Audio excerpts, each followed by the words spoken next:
Hey there guys, it's Barbarian's Riddle. I'm here with an exciting new deck tech for you. Today we're going to be discussing a legendary creature that's actually been spoiled from War of the Spark. So if you don't want any spoilers, I'd recommend turning off the video. I'm sure there'll be plenty of reasons for you to turn off the video anyway, so this just gives you kind of a convenient out.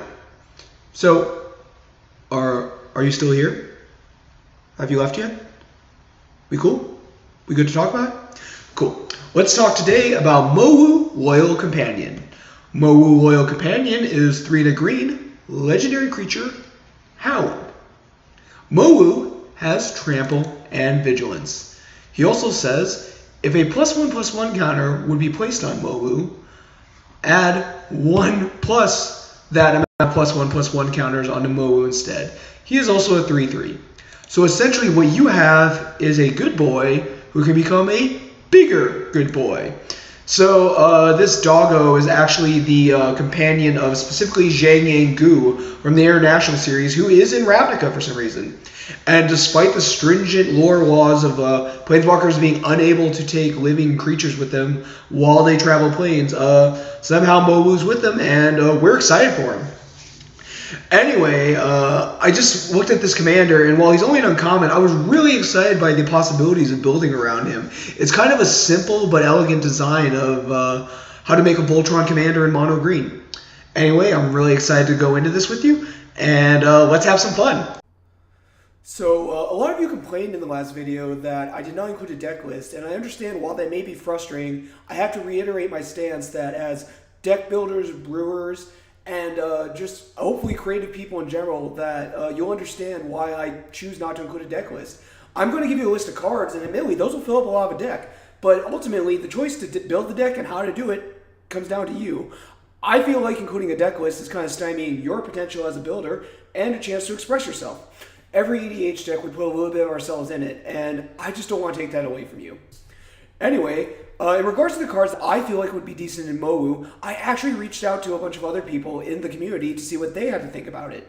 I went on Facebook, I went on Twitter, I asked people, hey, what do you think should go in this deck? And I was really surprised with the amount of responses for one, but also the creative ideas and suggestions. Now, you're going to notice I'm not going to mention a few cards, and I'll mention a few of them here, because they're kind of obvious, and there's nothing against obvious, they're strong cards. For example, Doubling Season. Yes, it is a +1/+1 counter deck. You want Doubling Season in that deck. It is good. How about Hardened Scales? Yes, redundant effects are good. How about Primal Vigor? Purr-Magic Rascal? Yes, all these cards are great. They are amazing in the deck, they do what you want, and they're going to make your guy faster and bigger. He'll be the biggest, fastest boy. He's going to be like super glassy. But those cards are obvious, and since I'm not including a deck list anyway, I'm not going to devote the times to explaining what they are. You can look those up. You probably already know what they are, so I'm not going to insult your intelligence or waste my time by doing it. So anyway, I divided what was left over after going through a little bit of the obvious ones. And don't get me wrong, to you, some of these other ones may feel obvious, but they were a little bit off the beaten path ones I felt like could go in the deck. Anyway, I broke these down into several different categories, which is ways to get incremental passive counters. That is, they give you usually 1 or 2 +1/+1 counters at a time, or separate triggers, or separate instances of it, so that way Mowu can do his additional one. Since he doesn't directly double it, it's the most mana efficient way to get extra counters. Explosive counters, that is ways to put on massive amounts of +1/+1 counters all at once. Mowu isn't going to be getting the full benefit of it, but they're just massive permanent pump spells, so why wouldn't you include those? Certain specialty lands, as well as dog flavor. Now, that one seems a little weird, but I think Mowu is inherently going to be a fun deck to play. It's meant to be relaxed, casual, fun deck. So a lot of people suggested cards that were just on flavor with running a big boy. And I feel like that deserved its own section. And I mean, after all, we're playing EDH. It's about fun, right? So before I go into those, much like the last deck tech, I want to cover some cards that really don't fit into any category, but are just good cards to run in general. The first two, actually, I want to mention are a combo. And now, it isn't a combo in the sense that, like, oh, these cards create an infinite loop and they go constantly. Rather, it's just a value engine that's really expensive and janky to put together. But with Mowu, it makes it a little interesting.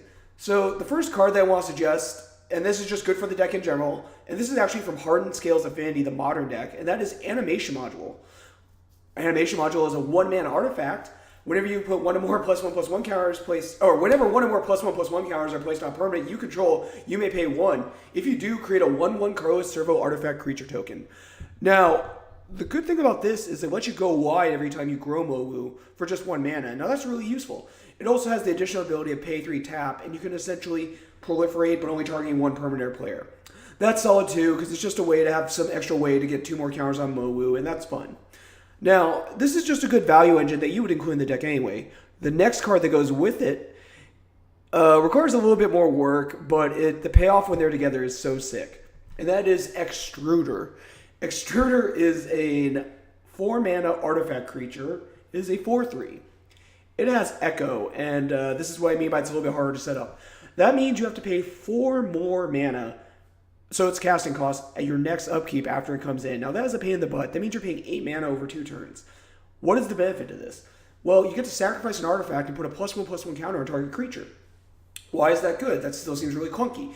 Well, specifically with the animation module, after you pay the Echo cost, or even before it, what you essentially have set up is, okay, put a counter on Mowu. Awesome. I'll pay 1 to make a servo. Cool, that happens. I will pay 1 to make a servo for the second counter on Mowu. Great. Okay, cool. I'm going to sacrifice the servo because it's an artifact to put a +1/+1 counter on Mowu. Okay. It has another +1/+1 counter because of Mowu's replacement. Sure. I'll pay 1 mana to add a servo. I'll pay 1 mana to add a servo. So essentially the math comes out to this. You're paying 2 mana each time to put 2 counters on Mowu and add a servo. And that gets really, really strong because it's a instant speed mana sink where you can just make Mowu ridiculously huge. And mind you don't even have to go that deep. You can do 1 mana and just keep getting like a servo, or not getting the extra servo, just keep making Mowu bigger. So that's really strong. That's a great way to just make Mowu massive. And if you're willing to play Extruder, it's almost worth it. I just thought that was a really fun combo. Aside from those two, I felt like the deck needed some card draw. These are, again, maybe obvious cards. They're green staples, but they're worth mentioning. The first one is Rishkar's Expertise. It's become a green staple, 6 mana, draw cards equal to greatest power, play a spell from your hand that's 5 CMC or less. Seems pretty decent. Now, the card that you run that was before Rishkar's Expertise took off was Soul's Majesty, which is 5 mana. It's just draw cards equal to the power of target creature you control. Nice, clean way to draw a lot of cards with Mowu. One card I did want to specifically mention, because this doubles as both, not really card draw, because realistically this is just going to cycle. You may draw more than one card, but it's probably not going to be what happens. And that is Inspiring Call. 2 and a green, instant. Draw a card for each creature you control with a +1/+1 counter on it. Alright, that's okay, that's fine. You maybe draw 1 card so it cycles. But those creatures gain indestructible until end of turn. So this is an instant speed trick. This is like Heroic Intervention, except it specifically synergizes with Mowu in a way that's beneficial to you. So with Inspiring Call, I think it's a really solid include. It's almost something you'd want for the deck, because other than just board wipes, it's really good for spot removal, because people will want to remove Mowu. Since you're running a Voltron commander, your main goal is to get in the red zone and deal as much damage as possible. So that's all I have for the kind of weird niche stuff. So let's get into the more specific stuff. So now we have incremental growth, or incremental ways to add counters. As I said before, I feel like this is the most efficient way to grow Mowu, because Mowu doesn't double counters. He simply adds 1 to whatever's already being added there. So I came up with a lot of these on my own, but as I said, thanks to your help, I came up with a few more that I felt really exciting. So let's start out with some easy, super basic passive ones. We have Ring of Colonia, as well as Forced Adaptation. Now, both of these are, one's an enchantment, one's an equipment. Both of these, at your upkeep, will add a +1/+1 counter on Mowu, but as we know, it will be 2 +1/+1 counters. Pretty simple, pretty straightforward. Forced Adaptation, you can get blown out because it's an aura. Ring of Colonia adds Trample, it's redundant, but it's going to be there after Mowu dies, and will be ready for him when he comes back. Next up, we have ones that trigger on attack and ones that trigger on blocking. So we have Armory of Iroas, and every time Mowu attacks, he'll get 2 counters. Normally 1, for him 2. Ferocity, something similar. Every time he blocks, he'll get a counter. But instead, he's actually going to get 2. Also, let's just take a moment to appreciate how BA Tangrath is in that flavor text. Yeah, make it stick. Okay, aside from that, we have some other ways that to get triggers and to give him counters. We have Rite of Passage, which is a great card. It essentially will give the creature Enrage at a +1/+1 counter. I used to run this in my dinosaur deck because redundant Enrage effects is pretty cool, and it's really fun. While it isn't as good as a card like, say, Vigor, which a lot of people recommended, it's a nice, cheap way to get something down, and it's not bad. It still makes combat math a little difficult, which is interesting. After that, we do have Blade of the Blood Chief, which, while it's technically a vampire card, it's still going to proc Mowu every time a card dies, which, if you're swinging with a giant boofer, it's going to be swinging. It's going to be attacking. If you don't have a way to make it unblockable, which I'd recommend for the deck, but if you don't have a way to make it unblockable, it will eat every single creature that it blocks because it's just going to be so massive by the time it swings. It's realistically going to get big enough because of the amount of incremental counters you're going to be putting on it, where it might be able to eat an Eldrazi, which is ridiculous.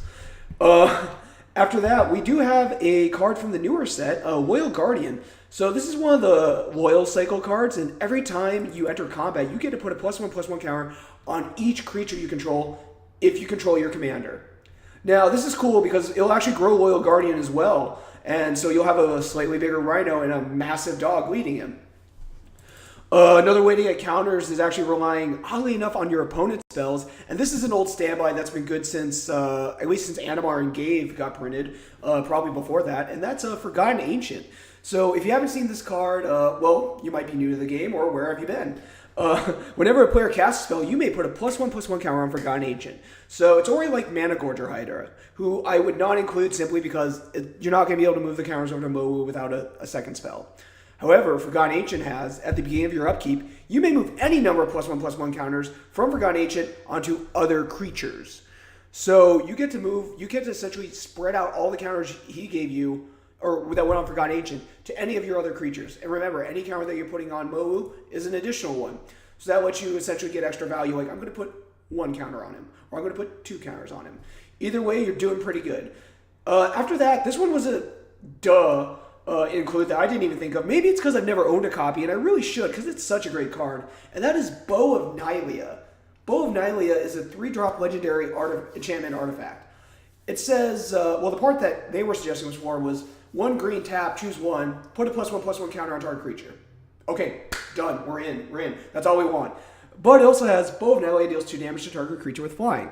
So it can shoot flyers out of the sky as a bow should do, or you can gain 3 life. Or put the top 4 up to 4 targeted cards from your graveyard on the bottom of your library in any order. So it can have kind of this weird regrowth effect to like save your cards from graveyard exile, or just a way to reuse them. But the part that I actually really enjoyed was attacking creatures you control have Death Touch.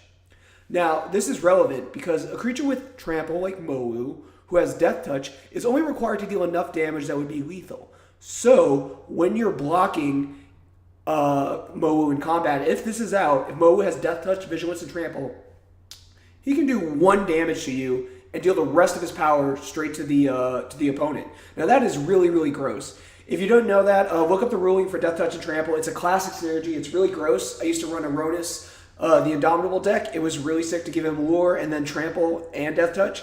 It was just a good time all around for me and not for my opponents. Okay, let's move on. So the next section that we're going to talk about is explosive counters, essentially a way to give Mowu a bunch of counters all at once. Now this section is a lot shorter because I feel like, again, you're not getting the full value from these that you would with all the small incremental ways to get counters. As someone on Facebook told me, yeah, but then you get to kill people faster. I'm like, yes, you do, but at the same time, it's not really abusing Mowu to its fullest extent. And you can essentially get there with less work and less mana being spent by having all these like repeatable incremental ways of gaining counters. Anyway, I thought there were still a few of note that were really exciting, and one I hadn't thought of, and I was like, again, duh, how could I not think of that? I love that card.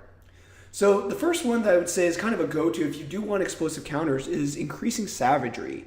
This is part of the Increasing cycle from Dark Ascension, and essentially these were cards that had effects that you cast the spell for, and if you flash it back, it doubles it.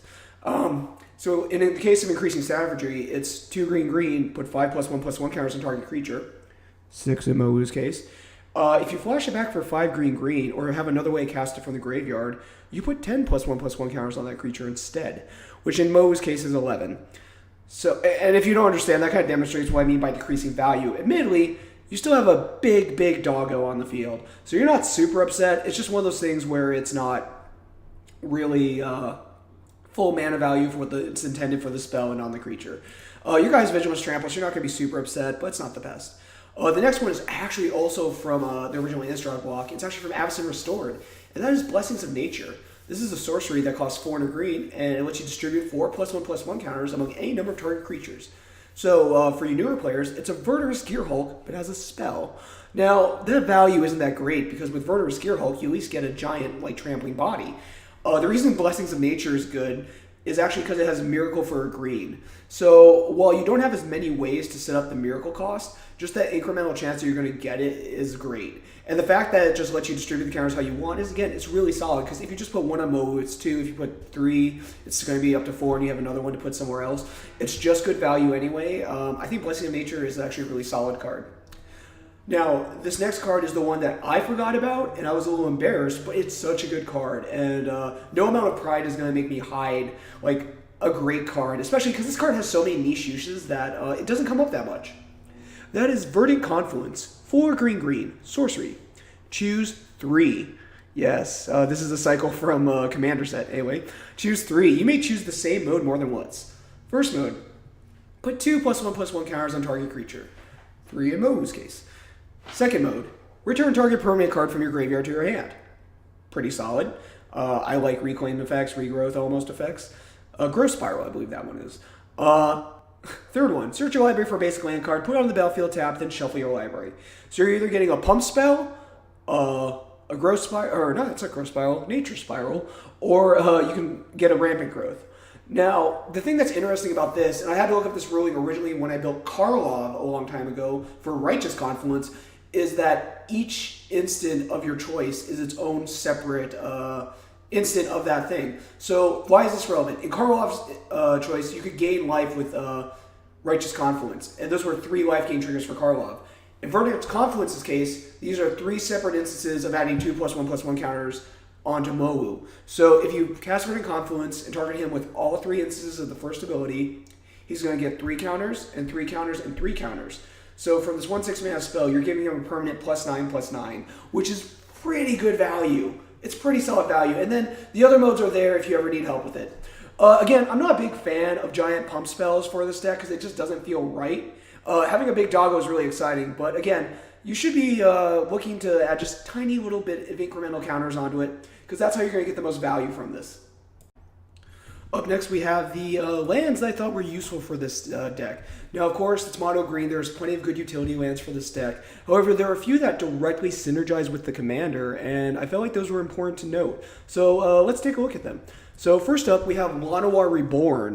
That land enters tap. You can tap it to add green. It has Graft 1, which means if you don't know what that mechanic is, Graft is a very, very good mechanic to build into this deck. So if you want to research the other Graft cards, I really encourage you to do so.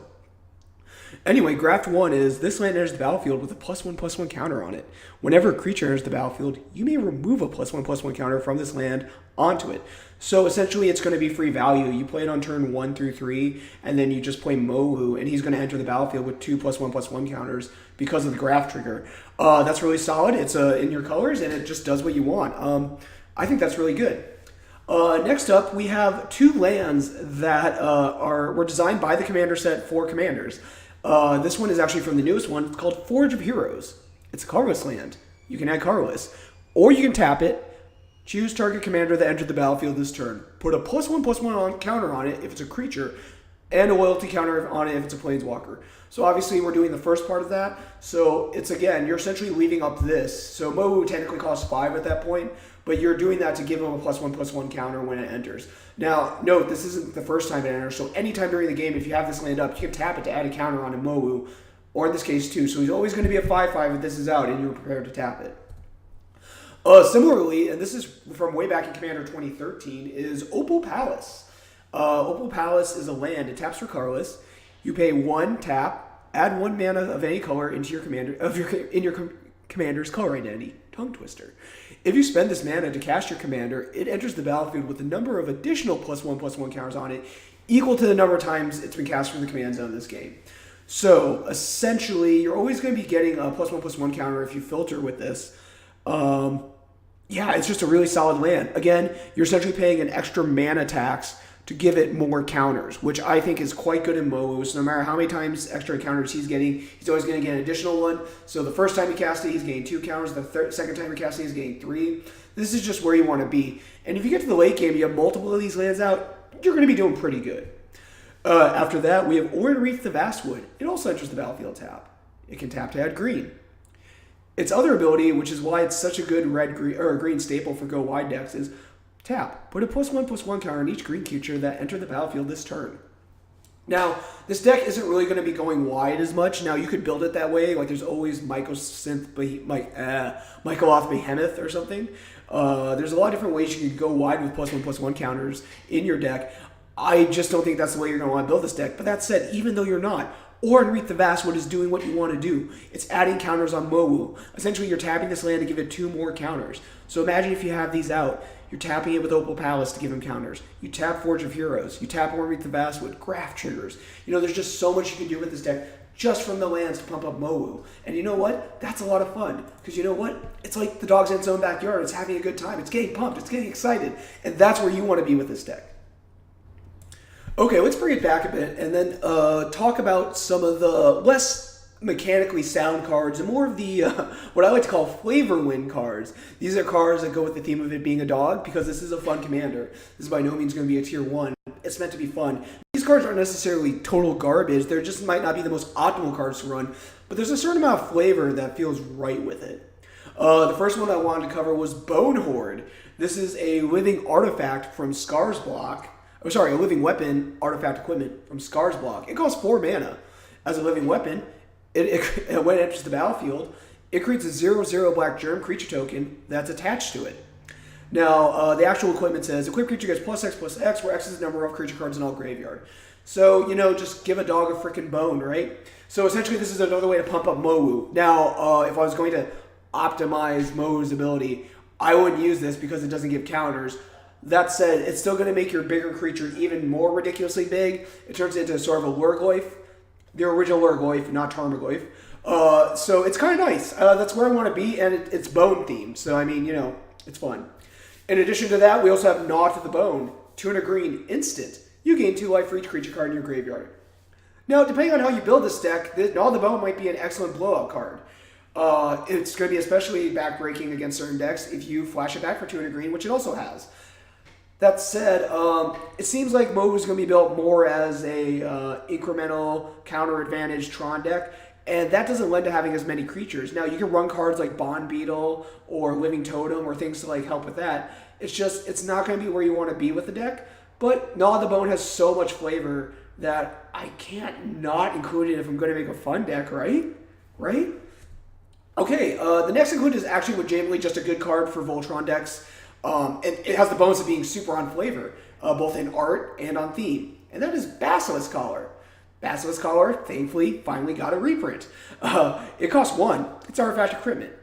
Equipped creature has Death Touch and Lifelink, and it equips for 2. Now, as I already explained, Death Touch and Trample are good. Getting Lifelink, even better. This is one of the most efficient equipment out there. It's really good. It's really solid. It's where you want to be. And you're giving your dog a collar. You're giving your dog a bone, giving your dog a collar, everything short of an embarrassing Christmas sweater, right? I mean, then again, the embarrassing Christmas sweater is not our responsibility, it's his owner. So that's why you should also include both copies of Zhang Yang Gu. Now, I'm not very impressed with their international series, and it actually creates kind of a rules headache if Mowu Loyal Companion still counts as Mowu. I don't believe it does, but I do know they use shorthand names to refer to each other. So I believe you can have the Mowu 3/3 token out as well as the Mowu Loyal Companion, your commander. Either way, I don't really want to go into Zhang Yang Gu by himself. Rather, I want to go into another card from Lore of the Spark, which is Zhang Yang Gu Wildcrafter. It's 2 and a green, legendary planeswalker Yang Gu. Each creature you control with a +1/+1 counter on it has tap. Add 1 mana of any color. So your Mowu can become a Mana Dork, and if your other creatures that have counters on them can be Mana Dorks, and you can -1 to put a +1/+1 counter on target creature. So Zhang Yang Gu was designed to work with his dog, of course. The thing is, though, again, if we were optimizing this deck, Zhang Yang Gu is like a Batafia Grove because he can be removed. The mana ability is nice, but it doesn't really do as much as you want.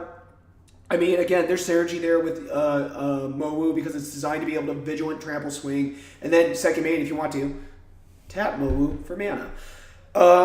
I'd still include it. It's like, even if I'm not like doing just total fun silly, like if I didn't include any of those other cards, I'd include Basilisk card. If I didn't include Nod of the Bone or Bonehorn, I would still include Zhang Yinggu Wildcrafter, just because the design and synergy is so much there. And just, if you look at that art, look at that. Tiny Mo is there smiling, just chilling. Like, yeah, that's my owner. We're in Ravnica now. It just seems like a fun place you want to be. And again, like I always say, that's what EDH is really about. It's about having fun. It's about messing around. It's just about having a good time. So, in conclusion, the first thing I really wanted to do was, well, thank you guys. I don't have a lot of followers. I don't have a lot of subscribers. And I thought that would limit the amount of people I'd be able to reach to get opinions on, to sort of crowdsource how I was going to do this video. But man, was I wrong. Just the amount of outpouring of suggestions from the Facebook community, the Twitter community. I forgot to do the Reddit community, but again, I will rectify that in the future. Just the amount of creativity and ideas that came in, it was astonishing. And the amount of positive reception for the idea. People are excited to run this commander. It's not the coolest, it's not the most exciting, it's not even the most meme-ish. That's Fibblethip. Actually, a few people asked me, why don't you do a Fibblethip deck instead? I'm like, I feel like all the big heads are working on that, so I'll work on the cute doggo instead. Anyway, thank you so much for watching this video. Oh yeah, I am a content creator in the loosest sense of the term. So I guess I should tell you to like, subscribe. If you don't like my video, please feel free to subscribe. That way you can dog me at every chance you get. Tell me how bad I am at this or whatever. Or share my video. Share my video. Laugh at me. I do not care. Just get the word out there. That's all I want. That's all you want, right? Anyway, thank you so much. Most importantly, I want you guys to go out and have fun. That's kind of the point of EDH, right? It's just relaxing with friends, drawing 7 cards and saying, turn 1 Soul Ring. People were complaining about me not having an intro and outro. I was working on that one. It's a little too sappy. Anyway, have a great one and have fun.